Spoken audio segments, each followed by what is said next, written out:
কোনো প্রকার ইঞ্জিন কিংবা জ্বালানি ছাড়াই ২০ দিনে ৪০,০০০ কিলোমিটার ওড়ার প্রস্তুতি নিচ্ছে ধাউস আকৃতির বিমানের প্রকৌশলীরা।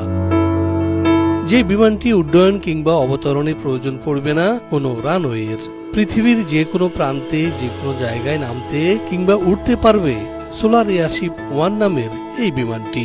We've worked with Solar Airship. কোনো রকম জ্বালানি কিংবা যন্ত্রাংশ ছাড়াই উড়বে এই বিমান। আপাতত আমরা ৩ জন ফ্লাইট ক্রু সহ বিমানটি পরীক্ষামূলকভাবে উড়াতে চলেছি।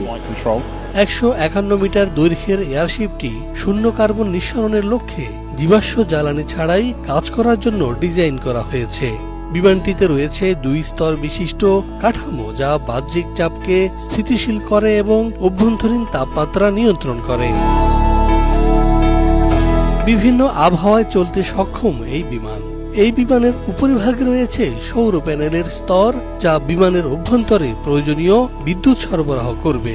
এটি একই সাথে প্রপেলারগুলি চালাতে সহায়তা করবে, চালু রাখবে ভূপৃষ্ঠের সাথে যোগাযোগ, একই সাথে রাতের বেলা চলার জন্য উৎপাদন করবে হাইড্রোজেন। The solution here. এখানে সমাধানটা বেশ সহজ।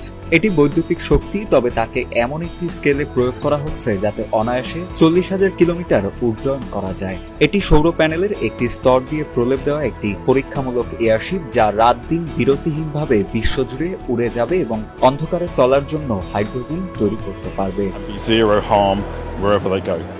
ইউরো এয়ারশিপ নামে একটি ফরাসি কোম্পানি নির্মাণ করেছে সোলার এয়ারশিপ 1 নামের এই হাইড্রোজেন এবং বৈদ্যুতিক চালিত এয়ারশিপটি, যেটি হবে একাধারে অদূর ভবিষ্যতের সংক্ষিপ্ত যাত্রীবাহী ফ্লাইট, পর্যটন, সামরিক অভিযান এবং কার্গো পরিবহনের জন্য আদর্শ।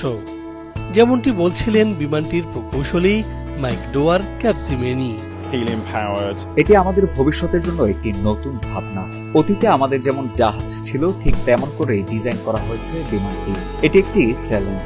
আমি মনে করি এই চ্যালেঞ্জে আমরা জয়ী হব, কারণ বিশ্বের বর্তমান বাস্তব পরিস্থিতি বিবেচনা করে আমাদের ভবিষ্যৎ নির্ধারণ করতে হবে। It's a challenge. I think it's a challenge that we should all be really looking to embrace. পরবর্তী প্রজন্মের প্রকৌশলী এবং বিমান চালকদের অনুপ্রাণিত করা এবং তাদের আরও টেকসই ভবিষ্যৎ নিশ্চিত করতে সহায়তা করার উচ্চাকাঙ্ক্ষা থেকেই এ ধরনের এয়ারশিপ উদ্ভাবন করা হয়েছে বলে জানিয়েছেন এর নির্মাতারা। তাদের মধ্যে রয়েছেন ফ্লাটার্ড রিকার্ড, যিনি ইতোমধ্যেই সম্পূর্ণ সৌরশক্তি চালিত বিমান সোলার ইম্পালস 2 এ চড়ে পৃথিবী প্রদক্ষিণ করেছেন।